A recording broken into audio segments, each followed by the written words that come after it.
Udah bisa dimulai semua. Ah.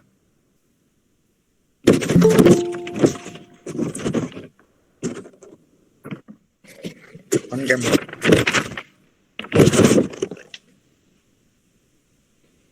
Ya, Assalamualaikum warahmatullahi wabarakatuh. Selamat siang semuanya, teman-teman. Salam sejahtera.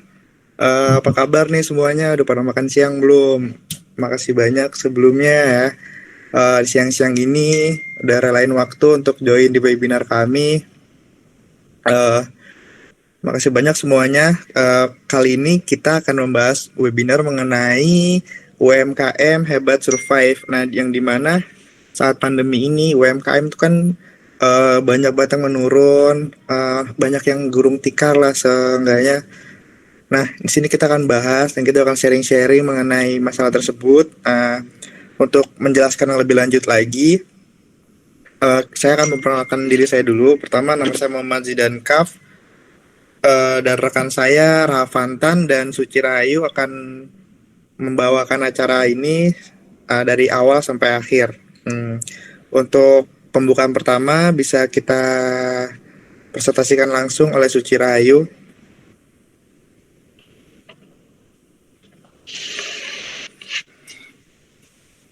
Bisa PPT-nya, tolong.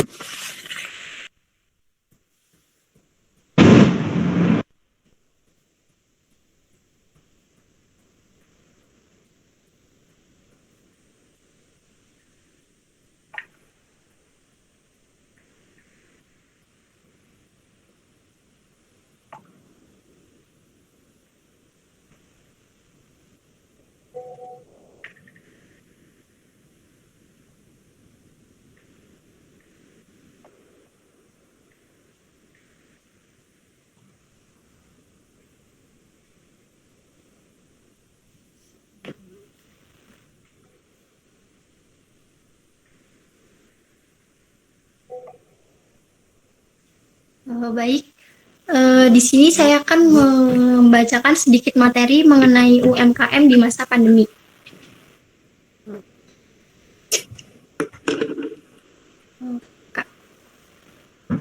Di sini saya akan menjelaskan apa itu UMKM. UMKM merupakan singkatan dari usaha mikro, kecil, dan menengah. Pada dasarnya, UMKM adalah arti usaha atau bisnis yang dilakukan oleh individu, kelompok, badan usaha kecil, maupun rumah tangga. Indonesia sebagai negara berkembang menjadikan UMKM sebagai fondasi utama sektor perekonomian masyarakat. Hal ini dilakukan untuk mendorong kemampuan kemandirian dalam berkembang pada masyarakat, khususnya dalam sektor ekonomi. UMKM memiliki peran strategis untuk pemerintah dalam upaya mengatasi kemiskinan dan pengangguran, karena UMKM dapat menyerap tenaga kerja sehingga pengangguran yang tidak terserap angkatan kerja dapat dalam dunia kerja lebih berkurang.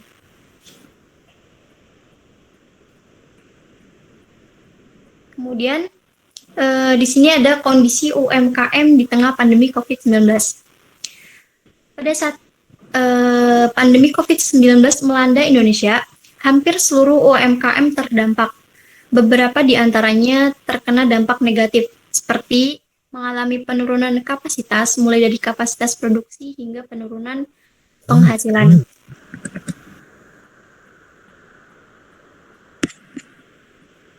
Kemudian ada tantangan pelaku UMKM bertahan di masa pandemi.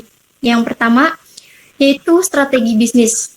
Menjalankan usaha merupakan suatu hal yang gampang susah. Maka dari itu, pelaku usaha termasuk UMKM perlu menerapkan strategi bisnis yang tepat agar usaha yang dijalankan bisa bertahan. Kemudian yang kedua, yaitu pendampingan akses teknologi.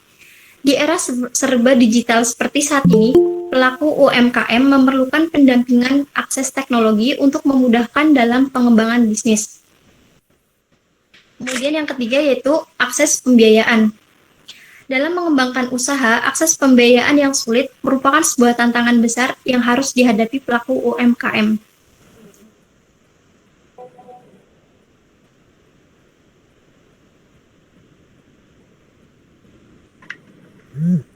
Dan di sini ada strategi agar UMKM tetap bertahan di tengah pandemi COVID-19.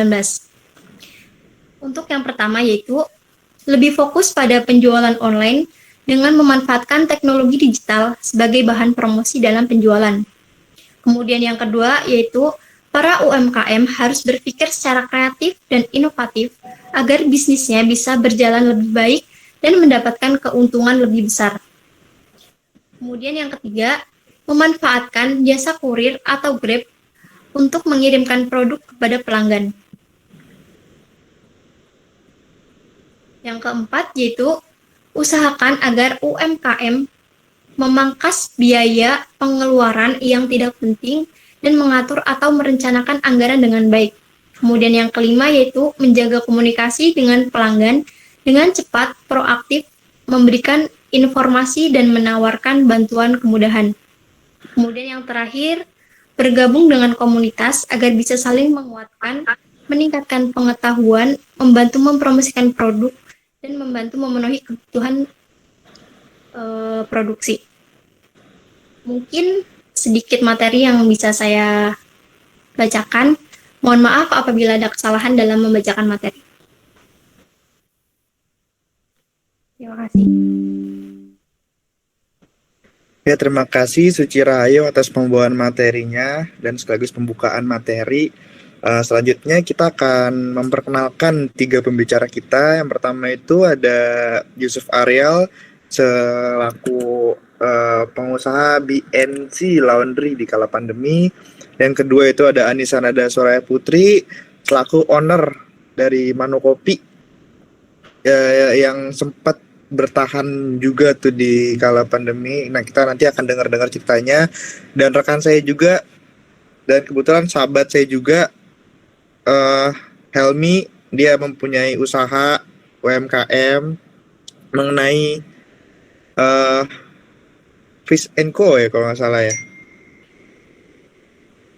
Nah, untuk presentasi pertama kita berikan waktunya kepada Yusuf Ariel untuk dipresentasikan. Dan ya, halo, selamat siang. Selamat siang. Ini berarti share screen-nya dari sini ya, dari saya ya? Apa gimana? Ya, boleh. Dari kita juga boleh. Bentar.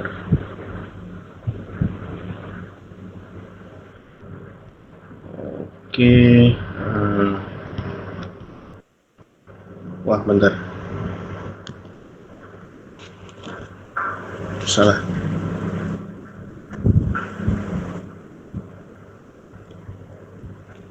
Sorry. Ya. Halo, udah muncul belum?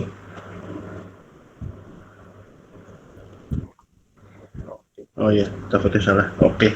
Jadi perkenalkan, nama saya Airel. Di sini saya bukan owner, jadi waktu itu ada pemegang modal yang pengen buka laundry, dia hubungin saya untuk minta bikin riset dan bikin RAB untuk dia buka laundry. Laundrynya sekarang udah buka. Ya, ini saya sharing beberapa hal yang kemarin saya alamin aja. Sorry, deck presentasinya seadanya karena mendadak juga ini ya bikinnya. Kita mulai aja. Jadi pertama itu tuh dia hubungin saya itu di bulan Juni tahun lalu, tahun 2021. Itu lagi zaman Delta kalau nggak salah, varian Delta. Bingung juga bisa nggak ya, akhirnya saya coba pelajarin, terus saya pikir ada beberapa tantangan kan. Tantangannya ya ini seperti bisa dibaca, ada kecenderungan orang yang biasanya kerja di kantor jadi memanfaatkan laundry yang tinggal sendiri, sekarang mereka kerja dari rumah, jadi sebetulnya bisa aja mereka mau nyuci sendiri. Jadi ada keraguan apakah si laundry ini akan laku atau enggak. Terus nomor 2, karena kurang aktivitas outdoor juga, ya pakaian kotornya lebih dikit karena nggak keringetan, nggak apa, bisa sehari mandi cuma sekali, nggak ganti baju juga aman aja. Jadi cuma ada 2 baju harian sama baju tidur kan. Terus kalau dari nol masuknya di menengah, usaha menengah ini. Kalau secara harga modal awalnya, karena di situ ada biaya lahannya, baik itu sewa ataupun beli lahan. Terus mesinnya sendiri, mesin pengering sama mesin cuci yang untuk laundry, juga alat setrikanya, itu semua harganya relatif mahal lah untuk mulai dari nol. Tapi di satu sisi keuntungannya si lahan ini biaya sewa karena banyak orang yang kembali ke kampungnya, yang usahanya tutup. Jadi untuk sewa tempat relatif lebih murah karena orang juga yang pemilik lahan khususnya di DKI ya, banyak yang kehilangan tenan-tenannya itu karena ya mereka nggak bisa usaha, mereka balik tempatnya kosong, akhirnya harga sewa tempat bisa ditekan. Begitu pula kalau emang mau beli lahan juga relatif menurun lah harga properti. Terus di pandemi ini banyak orang yang kehilangan pekerjaan sehingga ya orang akan lebih banyak mau belajar hal baru untuk cari duit, dan itu di satu sisi karena mereka kita ajarin, jadi harga upahnya bisa sedikit ditekan untuk di awal. Nanti seiring berjalannya waktu, di saat kualitas kerjanya udah lebih baik dan bisnisnya udah lebih jalan, tentu gaji mereka naik, dan itu udah terjadi di tahun pertama ini, udah terjadi juga. Dan karena karena orang yang membutuhkan pekerjaan ini ada banyak, jadi kita filternya enak. Maksudnya kita bisa lihat dari personalitinya, kita bisa lihat dari penampilannya dan sebagainya kan. Tentu kita misalnya kita mau ke tempat laundry, kalau orangnya kelihatannya nggak meyakinkan juga ada malesnya juga kan, jadi kita bisa pilih-pilih lah gitu. Terus tentu walaupun cukup mahal tadi yang saya bilang di awal modalnya, tapi dibanding sebelum pandemi itu tetap lebih murah. Maksudnya setelah saya ngecek ke beberapa tempat yang emang mereka itu khusus untuk menjual peralatan laundry, ada sabunnya, ada parfumnya, terus alat-alat mesin-mesinnya, turun sekitar 5-10% dari harga sebelum pandemi, harga modal awal itu. Terus ada juga plastik dan sebagainya untuk bungkusnya ya. Yang dilakuin, sebelum buka usaha, yang jelas cari referensi. Jadi saya sendiri awalnya juga nggak ngerti apa-apa soal laundry. Saya cuma sering pakai laundry, tapi untuk menjalani usaha belum pernah. Akhirnya cari referensinya dari mana sih? Nomor satu udah pasti browsing ya di internet, dan di internet ada banyak banget lah sumber bacaan dan juga tontonan mengenai laundry.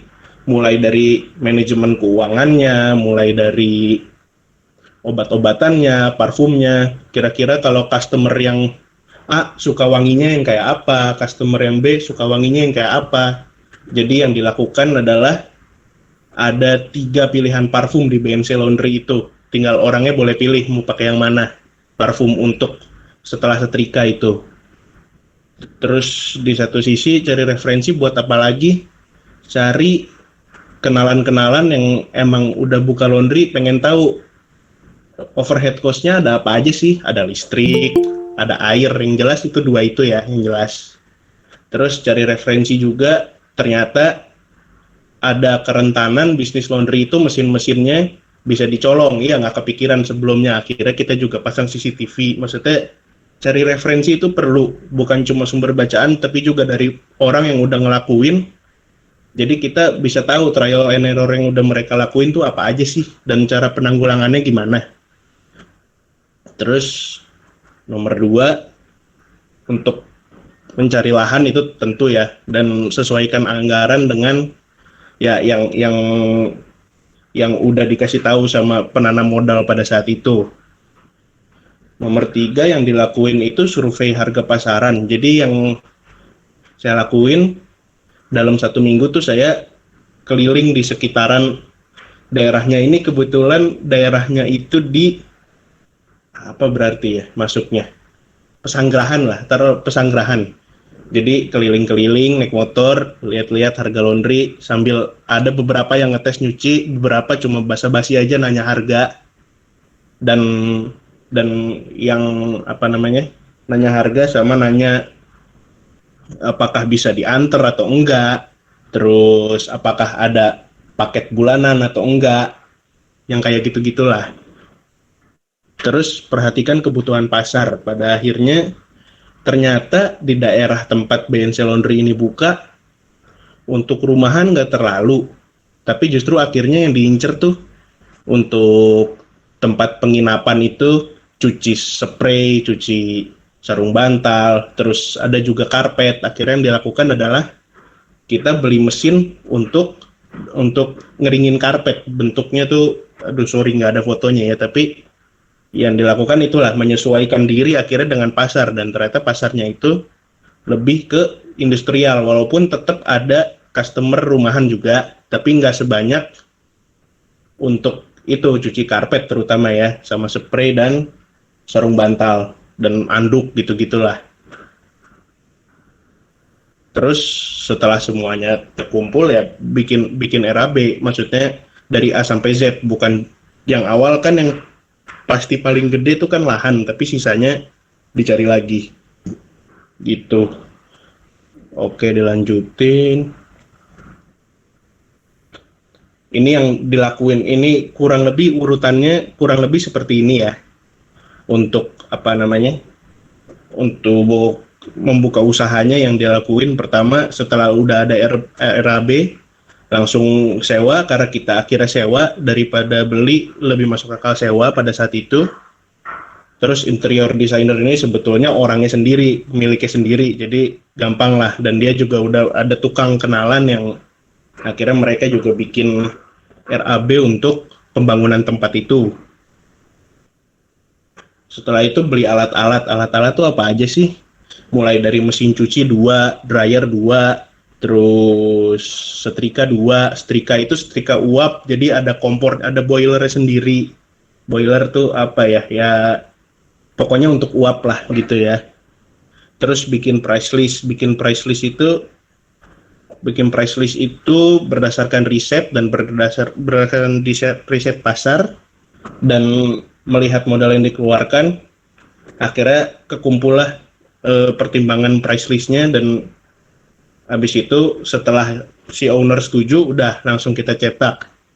Terus membeli alat-alat yang diperlukan itu seperti timbangan untuk laundry kiloan, terus membeli alat-alat lagi, ada printer untuk ngeprint bond dan sebagainya, terus ada juga kipas angin untuk tempatnya, CCTV, tabung gas untuk dryer, terus ada apa namanya, water torrent dan sebagainya. SOP itu dibikinnya bareng dengan orang yang kita jadikan sebagai apa ya, penasehat lah. Jadi ternyata ada temennya dari penanam modal ini, ternyata udah buka usaha laundry, akhirnya ditanya ke dia SOP-nya seperti apa sih, mulai dari nerima barang sampai barangnya cuciannya kembali lagi ke customer, itu semua ada rinciannya, kita bikin juga. Lalu dari situ kita training orang-orang yang kita putuskan untuk menjadi karyawan. Terus sebelum itu semua mereka udah bikin perjanjian kontrak untuk liburnya dalam 1 bulan itu dapat jatah berapa, gajinya berapa, dan lain sebagainya. Setelah melakukan training berdasarkan SOP yang ada, udah akhirnya tinggal dipasarkan di sosial media dan lainnya. Sorry segitu aja karena bingung juga mau ngomong apa, tapi kurang lebih sih yang saya alamin membuka usaha di masa pandemi seperti itu sih. Nggak apa ya, dibilang simple enggak juga, tapi nggak serumit itu juga sebetulnya. Kalau ada yang kurang jelas atau kecepatan boleh silakan tanya. Untuk dari saya cukup sekian, tapi terima kasih. Ya, terima kasih banyak Mas Ariel, sangat memotivasi banget nih tadi dari bisnisnya, bisnis laundry-nya ya. Sempat tadi tuh ada kehilangan mesin cuci, itu gimana? Kenapa? Sampai ada kehilangan mesin cuci tadi ya? Ada tendensi, nggak sampai kehilangan, tapi habis nanya ke orang yang udah pernah ngelakuin, sarannya adalah keamanan dilebihin. Jadi kayak sliding door-nya itu kan biasa ada lubang gemboknya dua ya, dua-duanya dipakai atas bawah kayak gitu. Terus pasang CCTV untuk preventif lah. Oh, Terus tabung gas kan ditaruh di luar. Yang dilakuin adalah kita bikinin kandang. Jadi tabung gas itu selain di rantai tapi di kandang juga. Jadi nggak segampang itu orang untuk nyolong. biar Karena aman. tabung gas juga relatif mahal kan. Iya benar Itu. juga.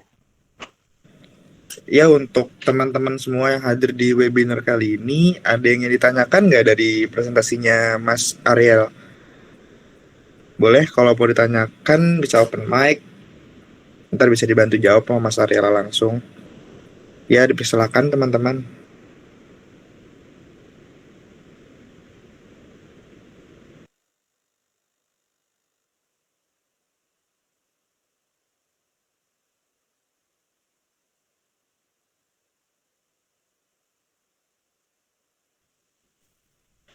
Maaf Kak Ariel, mau nanya, boleh nggak? Ya boleh, silakan. Mau nanya nih Kak, kalau penghasilan untuk di laundry itu sebelum ada pandemi sama sesudah pandemi itu gimana ya Kak? Sebelum ada pandemi karena kita nggak ngalamin, jadi nggak tahu. Tapi kalau dari pengalaman orang yang udah buka laundry dari sebelum pandemi, sebetulnya ternyata relatif gede. Bahkan untuk di Jakarta yang bukan daerah pariwisata. Biasanya kan kalau di daerah pariwisata kita semua pakai laundry ya. Terus asumsi saya di awal, oh Jakarta kayaknya pasarnya kecil nih. Ternyata nggak juga. Setelah pandemi ini kalau angkanya berapa, sorry nggak bisa ngasih tahu, tapi cukuplah untuk bayar listrik, untuk punya pegawai tiga. Pegawai tiga tuh apa aja sih? Yang satu itu di service counter di depan, yang nerima dan ngelakuin pencatatan. Yang nomor dua tuh kita sebutnya orang produksi. Dia itu yang ngelakuin nyuci baju, nyetrika dan sebagainya. Dan satu lagi helper, dia bisa ikut produksi tapi di satu sisi dia malam jaga tempat. Itu cukup untuk menghidupi mereka semua dan tetap bisa balik modal dan tetap ada bisa nabung untuk tabungan tidak terduga, uang tidak terduga. Itu ya cukup lah. Padahal tempatnya kecil, tempatnya itu 6 kali 6 deh kalau nggak salah. Nggak gede amat, tapi ya muter aja gitu. Dengan catatan ya itu tadi, usahakan gimana caranya dapat customer yang balik lagi, jadi servisnya tetap mesti baik. Gitu aja sih. Sorry kalau angka nggak bisa kasih tahu. Ya, nggak apa-apa Kak.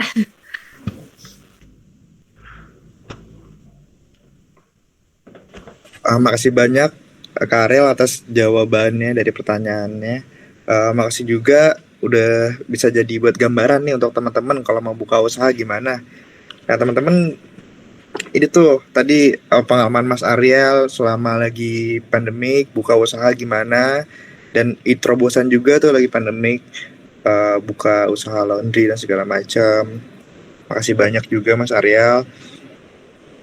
Untuk lanjut ke sesi selanjutnya, kita langsung aja kali ya ke owner kopi yang gimana ya, yang mengalami awal-awal COVID sampai sekarang udah masa new normal ini. Ada Anissa Nada Soraya Putri. Jadi Anissa Nada Soraya Putri ini dia lulusan S1 BINUS. Nah dia punya tempat kopi, Manu Kopi namanya. Manu Kopi itu dia berdua, dia berusaha berdua sama ibunya.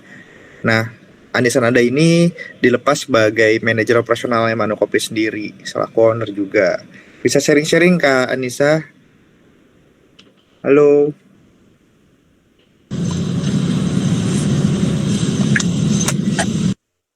Halo semuanya. Halo Kak. Nggak ya? Gimana? Perlu nyalain kamera nggak? Boleh? Soalnya lagi di mobil juga. Iya nggak apa-apa, nyalain aja biar enak sharing-sharingnya. Ya. Kak bisa diceritain atau sharing-sharing langsung aja mengenai survive-nya Manu Kopi dari awal. Nah ini contoh Manu Kopinya dari sebelum COVID ini tuh Manu Kopi udah berkembang, sudah terbentuk. Nah lagi COVID juga gimana maksudnya Kak? Oh, oke. Nah, jadi sebelumnya perkenalkan, saya Anissa Nada selaku business owner dan manajer Manokopi kali ya. Nah, jadi singkat cerita, dikasih amanah sama orang tua buat buat ngebuka tempat kopi. Ini kita sambil sharing-sharing aja, soalnya mendadak juga dikasih taunya, jadi biar Iya, lebih santai sharing-sharing aja. aja. Ya pokoknya dikasih amanah sama orang tua buat buka tempat kopi kan. Nah, kenapa buka tempat kopi? Padahal kan sekarang di mana-mana tuh udah ada tempat kopi kan, kayak tempat kopi tuh di mana-mana udah banyak banget. Kenapa tetap buka? Karena soalnya kalau misalnya pasti kan kalau misalnya mau buka usaha kan riset-riset dulu juga kan. Nah, udah riset juga sebenarnya kopi udah jadi kebutuhan orang-orang sih untuk minum setiap hari. Selain itu, selain untuk kebutuhan kopinya juga sendiri, yang pasti kita buat tempat yang nyaman untuk kayak tempat jadi meeting atau ngerjain tugas atau misalnya untuk hangout sama teman gitu kan. Nah, terus jadi awalnya dulu sebelum buka itu tuh sempat ada kendala karena kita bukanya itu tuh pas banget awal-awal COVID. Jadi jadi kan COVID itu kan mulai itu di Cina tuh kapan sih? Januari Februari kali ya, lupa, itu udah lama banget. Nah, udah ada banyak simpang siur yang COVID yang di luar dan belum masuk ke Indonesia, itu sempat ada kendala juga karena kan barang-barang itu kan custom ya. Nah, karena custom, terus pas udah sempat masuk COVID ke Indonesia juga, jadi semuanya itu tuh di-delay semua. Jadi kayak kursi, meja-meja itu tuh bener-bener kayak bisa sebulanan banget. Kayak niatnya itu bukannya itu tuh Februari, tapi Februari Maret. Nah, ternyata karena delay banyak kendala yang nggak diinginkan. Terus jadinya bukannya itu bulan Juni, jadi itu udah masuk COVID. Nah, singkat cerita, ya namanya usaha tempat kopi, kalau misalnya awal-awal buka pasti rame dong, karena kan yang datang itu kan dari kenalan-kenalan kan. Nah, pas udah sebulan 2 bulan jalan, nah baru nih kelihatan customer tetapnya kayak gitu. Nah, terus masuk ke pandemi yang PPKM pertama. Apa sih yang PPKM pertama? Yang September itu loh, yang bulan September yang ditutup semuanya, yang nggak boleh dine in, yang harus PSBB. Iya, PSBB itu. Nah, itu pasti namanya COVID itu itu COVID kayak hampir semua nggak mematikan sih. Maksudnya bikin ngedown banyak usaha dong, nggak yang kecil doang, yang besar juga. Terus survive-nya gimana? Yang pasti pertama ngikutin aturan pemerintah. Karena kan ini kan marketnya itu kan Manokopi itu kan dine in kan, bukan take away, dine in. Jadi mau nggak mau kita kayak buat bundling promo itu, kita main online juga, di e-commerce juga, di kayak GoFood, GrabFood, atau Shopee Food, atau di Tokopedia juga. Terus ya itu buat bundling, buat promo juga. Terus meminimalisir pengeluaran yang nggak penting. Jadi kayak misalnya karena tempatnya dine-in, jadi kayak listrik tuh nggak semuanya dinyalain. Jadi kayak misalnya AC yang dinyalain cuma satu, nggak semua kayak gitu. Soalnya kan untuk menghemat juga ya. Terus yang pasti bakal nombok juga karena kan pasti berkurang banget ya. Apalagi kalau misalnya marketnya itu dine-in. Ini kita ngomongin F&B. Kalau misalnya marketnya dine-in, kalau misalnya apalagi yang PSBB yang pertama itu bikin ngedown banget sih, karena yang biasanya orang datang jadi nggak bisa kan. Terus mainin online juga, tapi nggak yang terlalu kencang juga, tapi lumayan. Karena kan kalau misalnya di online itu kan, kalau kayak di GoFood, di GrabFood itu kan nambah 20% kan harganya. Karena nambah 20%. Nah, jadi tuh maininnya itu, jadi kita kayak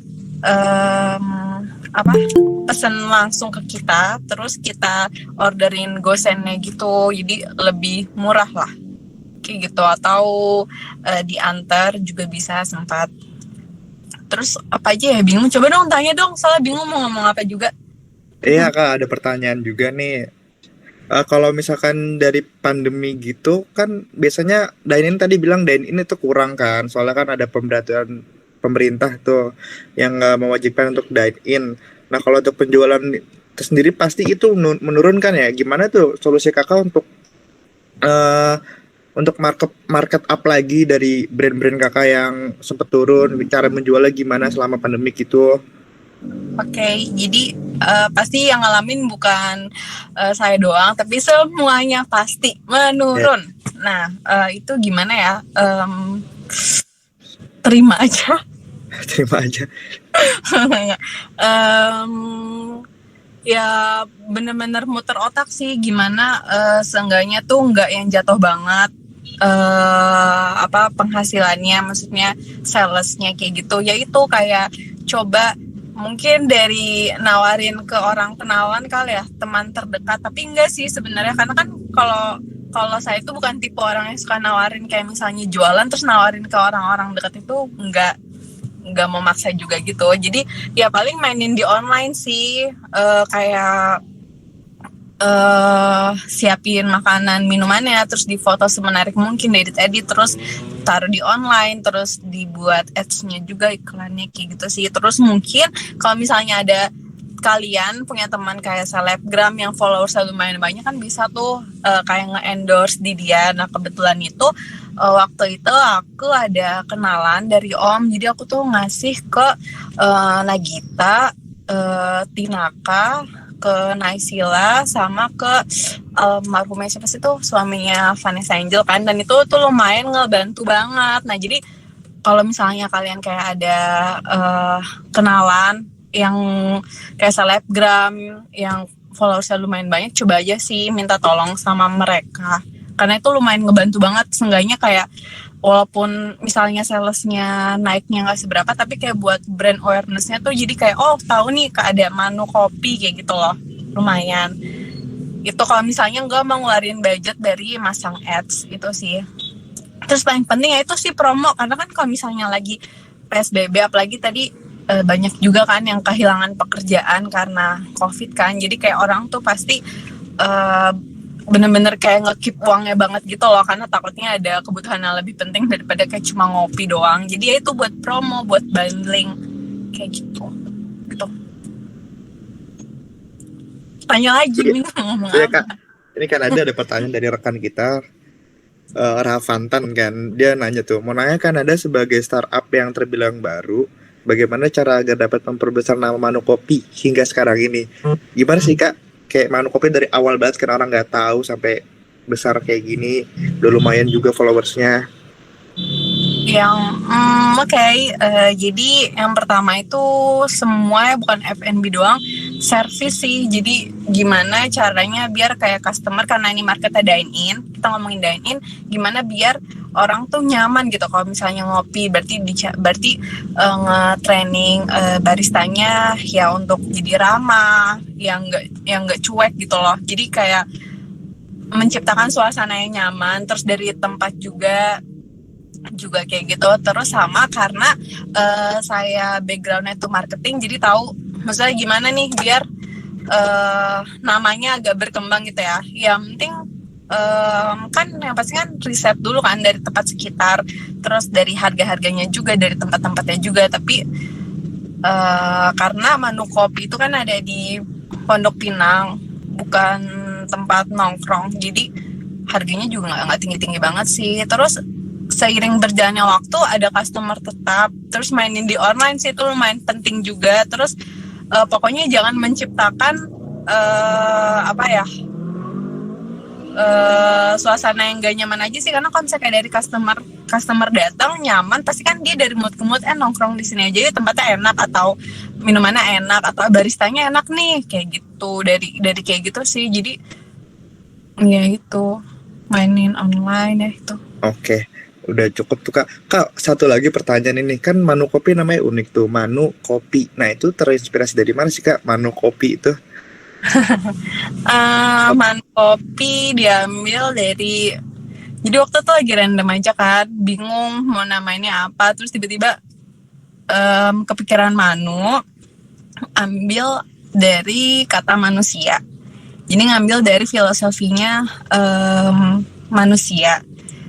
Jadi menurut Bapak Notonegoro, guru besar filsafat, dia punya pengertian sendiri lah tentang manusia. Manusia itu makhluk monopluralis yang artinya memiliki banyak perasaan gitu, kecewa, marah, senang, sedih, semuanya. Nah di sini tuh intinya kayak Manu tuh mau jadi tempat untuk kalian ngeekspresikan perasaan kalian. Nah jadi kayak tagline Manu itu kayak express your feelings with us. Jadi kalau misalkan lagi sedih atau kayak misalnya lagi happy, lagi seneng, ya udah misalnya kayak ayo nih ke Manu gitu. Misalnya untuk nemenin mood kalian, ya minum kopinya ya kayak gitu sih. Oh ya penting juga nih, kalau misalnya kalian mau buat usaha apapun itu tuh kayak dipikirin matang-matang gitu loh. Kayak misalnya arti nama kalian, terus kayak visi misi tagline-nya. Jadi kalian tuh tahu misal tahu tujuan bakal berkembangnya tuh gimana gitu sih, menurut aku pribadi.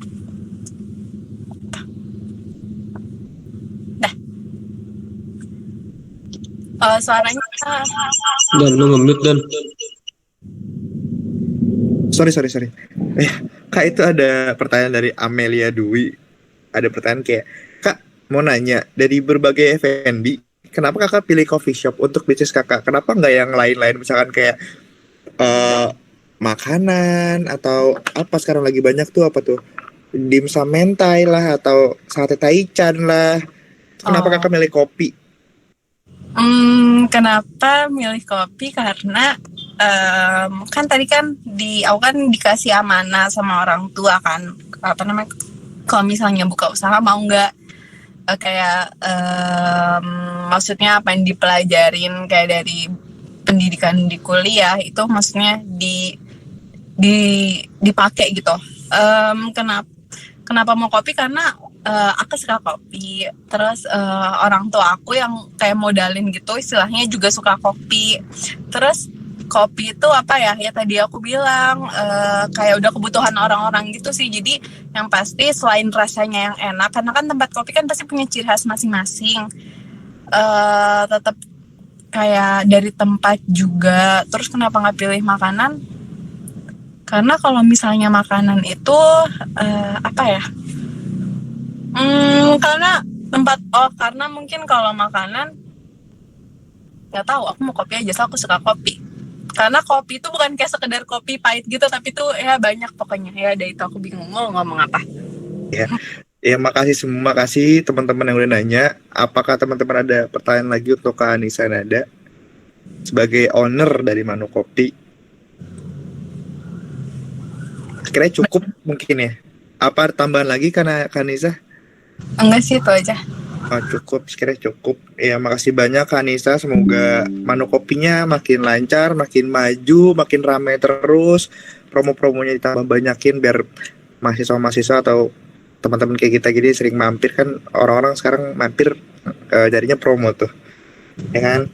Semoga ini lumayan menambahkan ilmu dan motivasi untuk teman-teman semua sebagai masyarakat awam atau yang mencoba untuk memulai usaha UMKM-nya. Ini Manu Kopi lumayan sih untuk sebagian panutan gitu. Ya untuk lebih tahu info Manu Kopinya bisa di follow juga kan ya di Manu Kopi ya, @manukopi gitu. Iya, Instagramnya @manukopi i-nya 2. @manukopi i-nya 2, kopi i gitu deh. Ya makasih banyak Kak Anissa atas partisipasinya, udah ngeluangin waktu untuk sharing-sharing bersama teman-teman UMKM kita. Makasih banyak, semoga sukses terus Manu Kopi. Amin terus. Amin, makasih. Makasih Kak. Ya untuk sesi selanjutnya ke pembicara ketiga. Ini tuh owner dari Con and Fish kalau nggak salah ya. Yaitu usaha bareng-bareng teman-teman geng ya, teman-teman perkumpulan yang nongkrong bareng dan mempunyai inisiatif untuk membuka usaha bareng-bareng. Ini keren banget nih ceritanya pasti nih. Di sini ada teman saya, teman kita juga, Haris Pramana, Helmi dan Alif ya. Coba bisa diceritain Kak Helmi mengenai bisnisnya, awal mula bisnisnya sampai sekarang tuh gimana? Iya, halo selamat siang teman-teman semua, Ya, terutama Jidan. Halo Dan, sehat Dan? halo, alhamdulillah sehat Helmi, sukses. Iya, iya.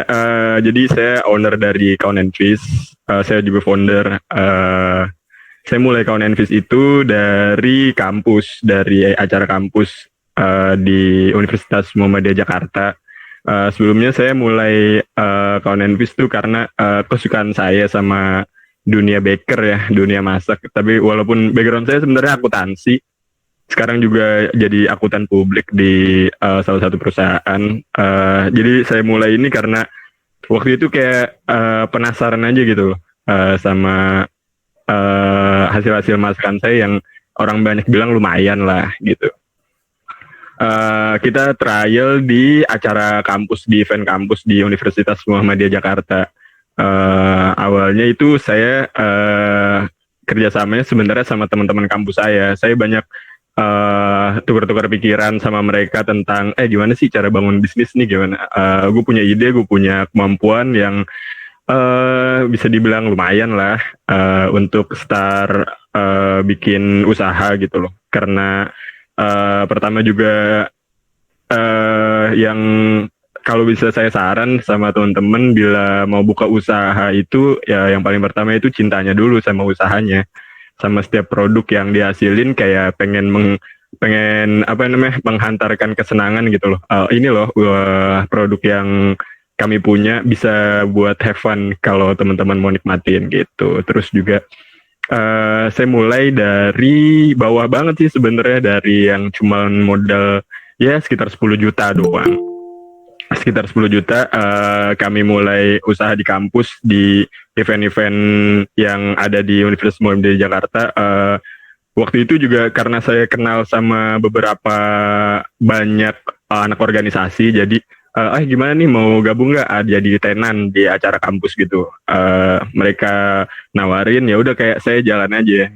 Saya jalan dengan ya modal seadanya banget sih waktu itu, ngeberanin beli 2 mesin. Yang pertama mesin taiyaki ini, yang kedua itu mesin es krimnya.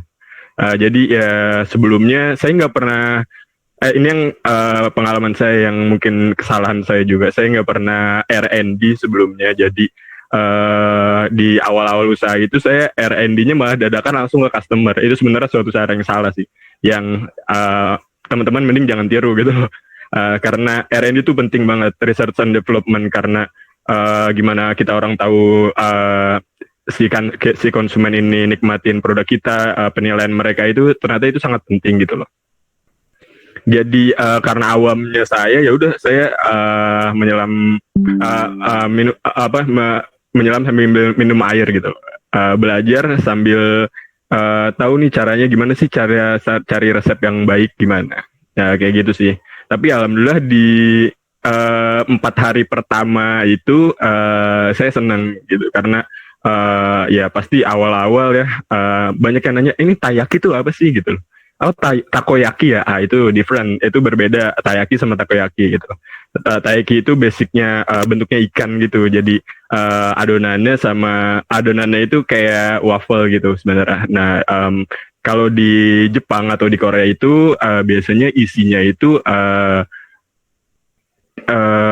angko namanya, kacang merah. Nah tapi kalau di kita, saya buat waktu itu kreasi sendiri, sama karena tante saya punya bisnis coklat kurma, jadi saya ngintip-ngintip resepnya bikin coklat kurma sendiri. Jadi isinya taiyaki itu adonan ikan yang isi di perutnya itu coklat kurma. Jadi di atasnya itu di dalamnya itu, di mautnya itu dikasih es krim gitu. Terus juga di 4 hari pertama acara kampus itu ya lumayan sih, 10% bisa balikin modal ke orang tua gitu sih.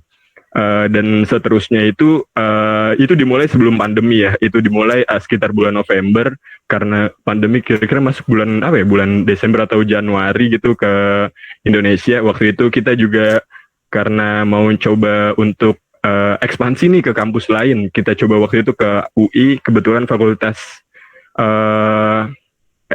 ilmu budayanya itu di fakultas bahasa Inggris kalau nggak salah. Dia buka kayak tenan juga karena saya juga ada kenalan dari sana buat masuk ke tenannya itu. Jadi ya udah sempet bayar semua segala macam tenan segala macamnya. Tapi di H-1 acara besoknya itu terganjal oleh pandemi. Ya udah jadi kita pending semua. Acara itu sempat postpone panjang banget. Mereka bilang oke, mungkin 3 bulan lagi bisa nih pandeminya berakhir, tapi ya baru sampai sekarang baru normal. Setelah itu ya udah saya pending semua, bisnis ini nggak jalan lagi, nggak jalan cepet, sempet lama nggak jalan sampai akhirnya di tahun kemarin, tahun 2021 pertengahan itu kayak ngobrol-ngobrol nih sama teman SMA saya ngobrol-ngobrol. Mereka mau mereka sharing-sharingnya kayak pengen enak udah bikin usaha gini, tapi kan terganjal sama pandemi nih.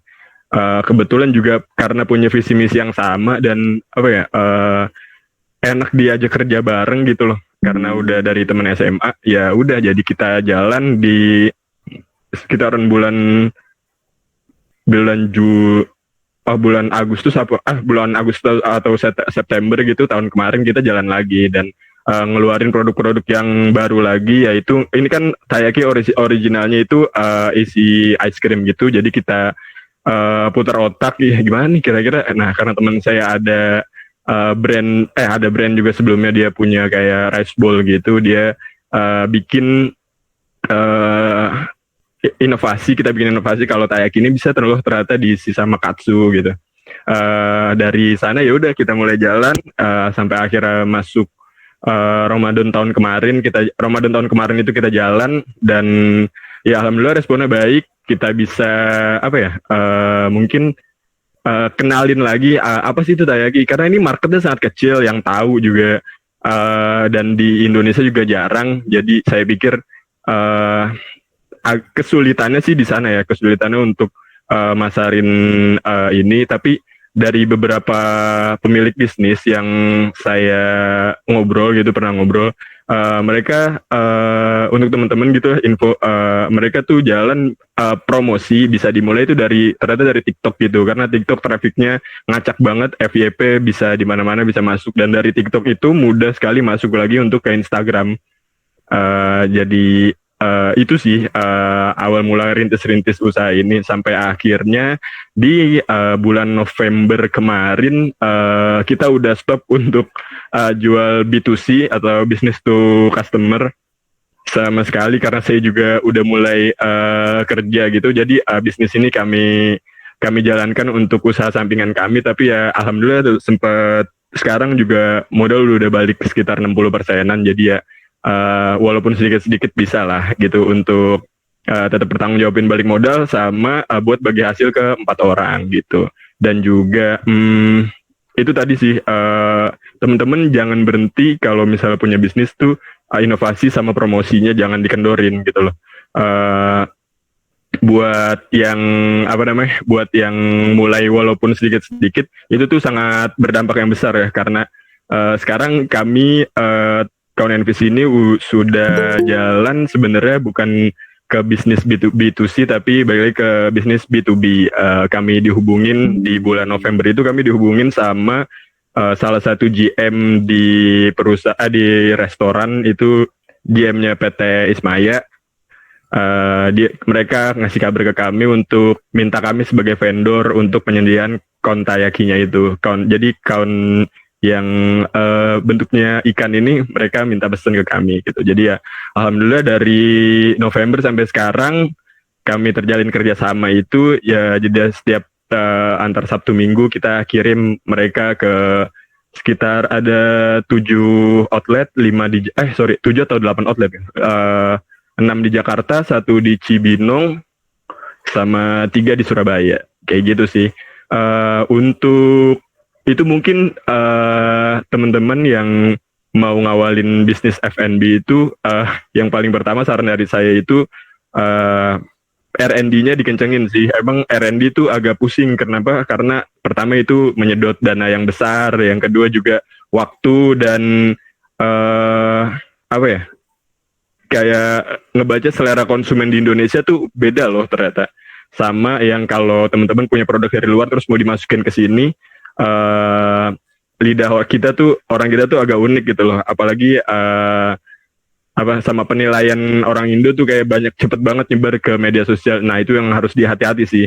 Sama yang kedua, mungkin teman-teman harus cinta dulu sama produknya gitu. Cinta dulu sama apa yang mau disajiin ke customer. Karena tagline kami juga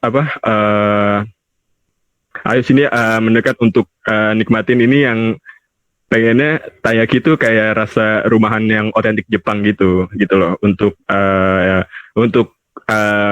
konsumen yang ada di Indonesia, kurang lebih seperti itu. Dan juga finansial harus dikuatkan ya, karena ya pinter-pinter teman-teman untuk sekarang kan udah mulai berjalan normal lagi nih. Nah teman-teman bisa mulai dari sekarang untuk nyiapin bisnis yang pengen dibangun teman-teman gitu loh, karena kadang kesulitannya itu mungkin ada di kerja tim juga gitu. Teman-teman harus organisasiin finansial sama finansial waktu teman-teman kerja bareng tim, sama finansial untuk bikin produk yang enak juga gitu. Karena kadang ada ya gesekan-gesekan waktu saya kerja bareng tim kampus, tim dari anak-anak kampus itu masalah finansial, kurang lebih seperti itu. Dan juga mungkin jangan cepat nyerah sih ya, karena UMKM tuh bisnisnya naik turun. Kadang kalau lagi laku-laku banget, kalau lagi sulit banget, kurang lebih sama seperti teman-teman yang dari bisnis kopi ataupun bisnis laundry tadi sebelumnya. Dan juga apalagi ya, saya kira itu aja sih, cukup. Mungkin teman-teman ada yang mau nanya, saya kurang lebih bisa sharing gitu. Makasih banyak untuk Kak Helmi atas motivasinya, nih keren banget. Oke. Dari bawah sampai atas tuh keren banget, kayak wow. Dari umur 22 tahun nih, berarti sekarang 22 tahun punya bisnis yang udah Iya nih Mas. Udah di mana-mana tuh, stand-nya di mana-mana, keren banget sampai Surabaya. Enggak stand-nya sih Mas. Enggak stand-nya sih, dan sebenarnya itu ngirim barangnya juga gitu. Oh, ini ada pertanyaan nih Mas dari saya pribadi.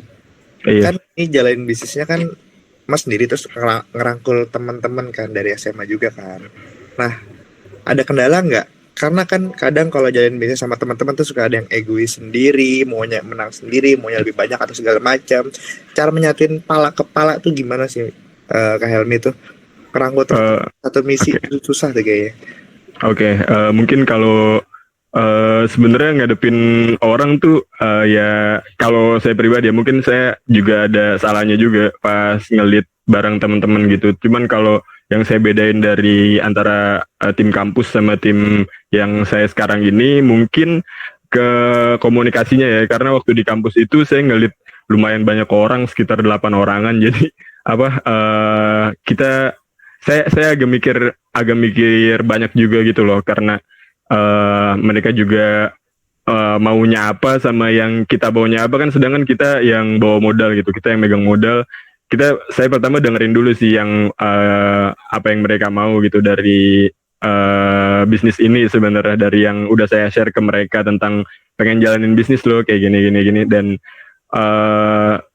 syukurnya anak-anak kampus tuh juga banyak, dan mereka saya minta kerja ya sesuai tupoksinya mereka. Jadi ketika saya harus masuk kampus, ya udah mereka jaga stand segala macem. Dan karena bikin Taiyaki-nya ini sebenarnya agak ribet ya, jadi ya saya cuman percaya sama satu orang doang gitu loh, yang beda kelasnya sama saya, beda jam pelajaran di matkul di kuliahnya sama saya gitu. Jadi ya kebetulan dia bisa untuk bikin account-nya ini. Jadi mungkin cara organisirnya kayak buat nyatuin akad gitu ya. Jadi ya apa yang mereka mau dan apa yang saya mau diomongin bareng-bareng, habis itu baru eksekusinya nanti gimana. Dan kalau yang tim sekarang ini sih, yang saya jalanin itu sebenarnya saya juga nggak ngelit sih. Mereka punya semacam, mungkin saya juga beruntung sih ketemu tim yang sekarang, karena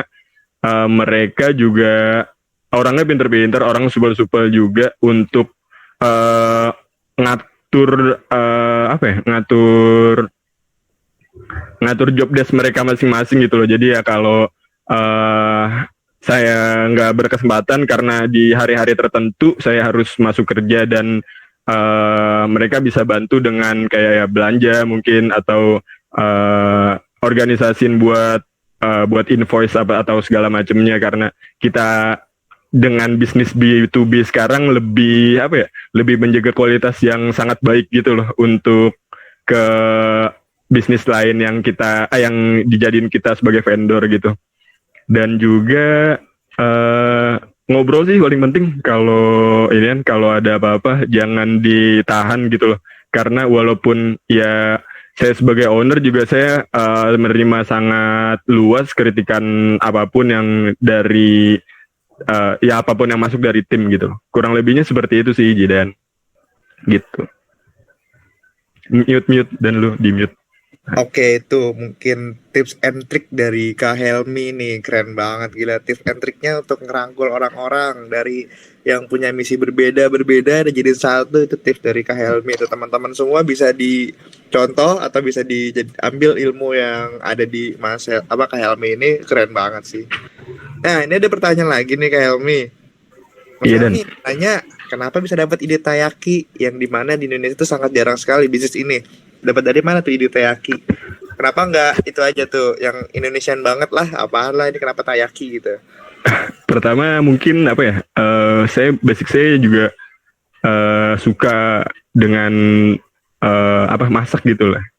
Otomatis yang saya suka di sini juga karena proses baking itu ternyata unik loh. Proses baking itu kayak kan Taiyaki ini kayak waffle gitu ya. Ada treatment tersendiri gitu, dari yang mulai kita harus buat adonan, kita harus pertimbangin temperatur cairan yang masuk ke adonan, banyaknya campuran tepung dan air atau segala macam. Dan itu menurut saya pribadi gitu sangat enjoy gitu, nikmatin banget sama proses yang untuk buat satu taiyaki itu saya sangat nikmatin buat setiap prosesnya. Mungkin dari apa ya, kalau jawab pertanyaan dari Mas yang tadi gitu loh, Mas Raha, Mas Rafa tuh harus suka dulu gitu sama suatu produk yang ingin dijual gitu loh. Karena dari kesukaannya itu mungkin bisa bikin apa ya, kayak perasaan kita tuh nyampe gitu ke konsumen gitu. Sampai akhirnya juga ya mungkin bisa dikontrak dengan salah satu PT juga kan lumayan gitu. Mungkin unik sih karena saya suka sama Taiyaki ini gitu. Gitu sih Mas Rafa kurang lebihnya. udah kejawab belum Kak Raha untuk masalah Mas Raha ya. Taiyaki, kenapa lebih suka Taiyaki? Gue menarik sih jawabannya karena unik tadi ya, unik dan beda dari yang lain. Oke banget sih pertanyaannya.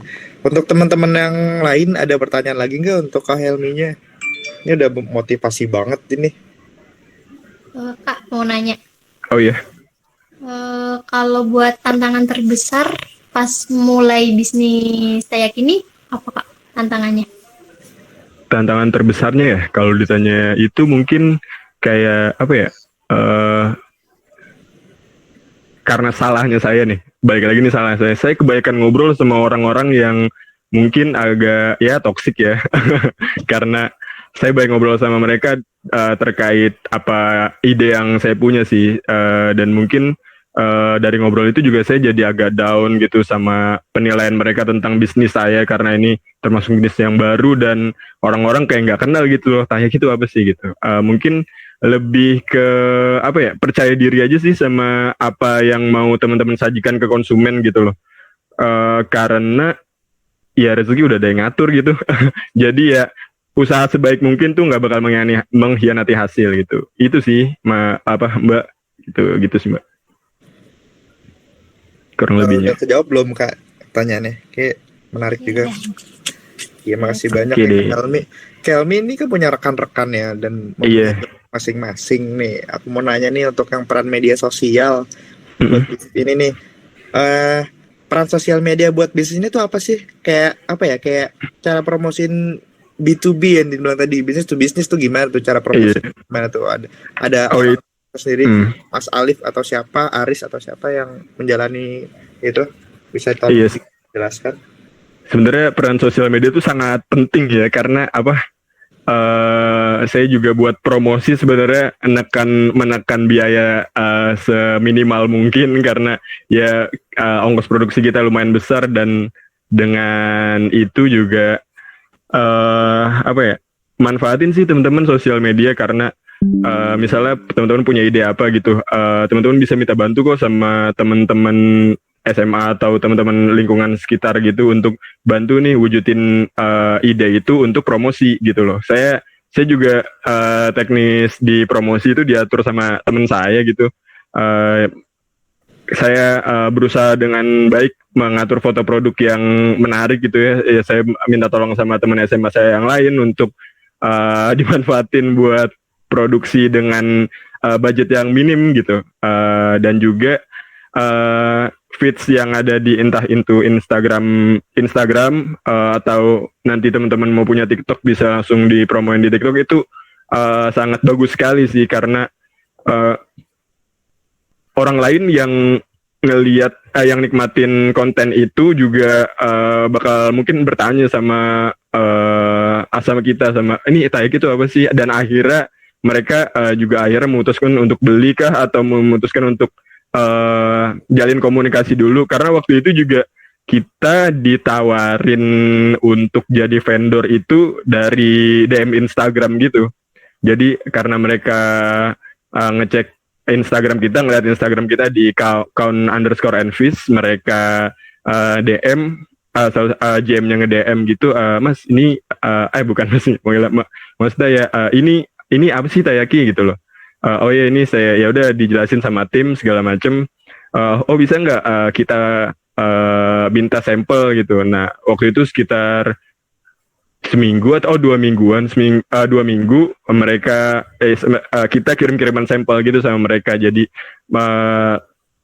kirim-kiriman sampel, oh ini kurang cocok nih, ini dirubah, sampai akhirnya seminggu tuh pending, nggak ada kabar sama sekali. Akhirnya di bulan Oktober mereka ngirimin kita kontrak buat kerja sama. Jadi ya udah, feeds Instagram itu sangat membantu banget buat promosi di media sosial gitu. Jadi jangan ragu-ragu buat promosi di Instagram, walaupun apa ya, mungkin bakal nantinya kalau udah di-propose itu banyak revisi-revisi atau kemauan dari klien yang mungkin bisa diterapkan walaupun nggak 100% sesuai sama standar yang punya kita gitu loh. Tapi ya selama klien puas dengan hasil yang klien mau, ya udah kita jalanin aja kayak gitu sih. Gitu sih, Dan. Keren banget. Visi misinya, motivasinya keren banget.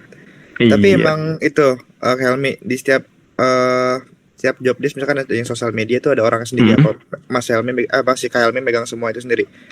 Itu saya serahin ke ada sih staff teman saya juga ada di tim saya juga, itu karena apa ya, mungkin karena dia yang pengetahuan sosial medianya lebih banyak ya, sedangkan saya lebih banyak mungkin berkecimpung di teknis pembuatan produksi, teknis produksi gitu sih. Kasih job sama orang yang tepat itu salah satu hal yang penting di dunia bisnis gitu. Ada orang ngajuin di sini, kalau boleh tahu sharing. Orangnya ada nggak ya? Kayaknya orangnya. Ada tuh, orangnya ada di sini tuh. Mungkin Sultan Alif bisa bantu. Sultan Alif bisa sharing mengenai sosial medianya Count and Fit. Oke, halo, tes. Masuk kah sore? Masuk. Ya, masuk. Oke, halo teman-teman semua. Jadi benar tadi kata Helmi dan kata Zidan soal sosial media di Count and Face itu emang saya yang pegang. Jadi awalnya emang Helmi minta buat ketika kita mulai pertama Ramadan itu kita minta dimulai buat yaudah buat dulu aja bikin R&D sesuai sama marketnya yang kita mau omongin. Tapi once di akhir-akhir perkembangan kita ketika develop ini produk gitu, produk knowledge secara keseluruhan ya, misalnya kan kayak mungkin teman-teman tahu juga kalau di istilah branding itu ada namanya IP, intellectual product gitu. Jadi secara produk intelektual itu apa gitu, si Count and Face itu apa, namanya gue dan teman-teman mikir gimana nih cara ngeraciknya supaya konvensi ini jadi IP dan ya bisa dibawa kemana-mana aja gitu, maksudnya dibawa ke bentuk dan mode yang kayak gimana aja gitu. Nah pada akhirnya kita bikin semua branding, kita bikin semua produk yang bisa bikin Tayaki itu jadi sesuai sama visi misi yang owner Helmi dan gua berempat ini mau bawain gitu. Nah maka dari itu kalau pertanyaannya gimana promosinya, ya teman-teman harus mulai dulu dari nge-branding ya, dari R&D dulu. Si produk teman-teman itu mau ngomongin apa sih, mau berbicara apa ke masyarakat, kasih tahu leverage dan jarak, ngomonginnya itu resonansi produk itu mau ngomongin apa gitu. Kayak misalnya mau gue pakai contoh Tayaki aja. Tayaki ini tadi kayak benar kata Helmi, dari hasil research dan development gue di Jakarta itu cuma ada 2 kompetitor gitu. Kalau misalnya mau buka-bukaan buat teman-teman itu cuma ada 2 kompetitor, dan itu tuh berarti marketnya kecil, segmented. Cuma ada kesempatannya adalah karena kompetitornya dikit. Gimana supaya ngelebar, yaitu cara tentu saat teman-teman itu bikin supaya dari market yang dikit dan juga mungkin banyak orang yang belum tahu Tayaki itu apa, jadi lebih luas dan lebih lebar gitu leverage dan pengetahuan orang-orang ya. Jadi utamanya saran dari saya juga itu selain nge-build produk sendiri, juga nge-build si itemnya itu, jadi membantu untuk mengembangkan juga si Tayaki ini supaya dikenal gitu, kayak gitu. Dan kalau pertanyaan yang tadi yang soal B2B gimana promosinya ya, mungkin ini juga jadi satu challenge, jadi satu tantangan buat orang yang biasanya nge-R&D produk buat masyarakat ini ke company gitu. Nah yaitu masih dicari sih sama kita gimana caranya promosinya. Cuma naikin branding knowledge dan lain-lain di sosial media itu tetap penting gitu, karena ternyata ada hasilnya juga dari kita naikin branding knowledge yang sifatnya business to customer. Nyatanya juga diundang sama bisnis lain gitu, kayak gitu sih. Paling tahu dulu marketnya. Research and development itu penting banget buat branding, dan juga jangan sampai jadi terlalu jadi terlalu tinggi buat marketnya ataupun jadi terlalu rendah untuk marketnya, jadi marketnya nggak sampai, customernya tuh nggak sampai gitu, kayak gitu. Tapi kalau untuk ini Khalif, kalau untuk kayak tadi yang Kak Nisan ada kan, dia owner Manu Kopi tuh, dia kan caranya strategi marketingnya tuh ngasih influencer kita agar bisa direview. Kalau dari Kalian sendiri ngelakuin hal itu apa berbeda lagi? Oke, jadi sebenarnya strategi marketingnya. Jadi sebenarnya ini juga dari ngobrol-ngobrol sama beberapa teman yang juga ngurusin marketing. Jadi sebenarnya branding knowledge itu lebih penting daripada ngumpulin banyak KOL gitu. Walaupun itu bukan berarti salah ya. Ngumpulin key opinion leader itu bukan berarti salah. Tapi kita juga harus tahu key opinion leader ini gunanya bisa nggak buat ngelit opini kita gitu. Jadi kan kita ngundang atau nge-hire influencer itu supaya bisa menginfluence produk kita kan. Jadi produk kita ikut terinfluence sama mereka. Tapi kalau misalnya opininya nggak sesuai sama dia, atau misalnya marketnya jadi jauh, kan jadi sia-sia kan budgeting dan strategi. Jadi yang penting itu tahu dulu gitu, penting nggak strategi itu untuk kita. Kalau pentingnya dipakai, kalau enggak bisa cari cara lain gitu. Misalnya ngebentuk branding knowledge sendiri lewat TikTok yang kayak tadi Helmi bilang, kayak gitu. Oh berarti itu ya, kayak target pasarnya tuh beda-beda ya. Betul. Jadi gimana? Ya jadi kayak ya tahu dulu lah gitu si influencer ini buat bisnis ini tuh berguna lagi, bukan berguna tapi cocok atau enggak gitu. Bisa ngelit opini atau enggak, ngelit opini produknya atau enggak gitu. Karena kan mereka key opinion leader, kalau di istilah agensi ataupun marketing kan bilangnya influencer itu key opinion leader kan. Ya jadi dia kunci dari pengendali opini masyarakat gitu. Nah, berarti fungsi-fungsi itu harus tercapai gitu. Setuju sih, keren banget sih. Keren banget kan untuk strateginya, nggak yang asal kayak pakai ini enggak. Ini keren sih. Jadi tahu ya strategi pasarnya kemana, jalannya kemana tuh tahu ya. Udah ada planningnya berarti ya, Khalif ya. Untuk teman-teman yang di sini semua, Ada pertanyaan nggak untuk Kak Alip dan Kak Helmi nih sebagai UMKM mengenai co-envis?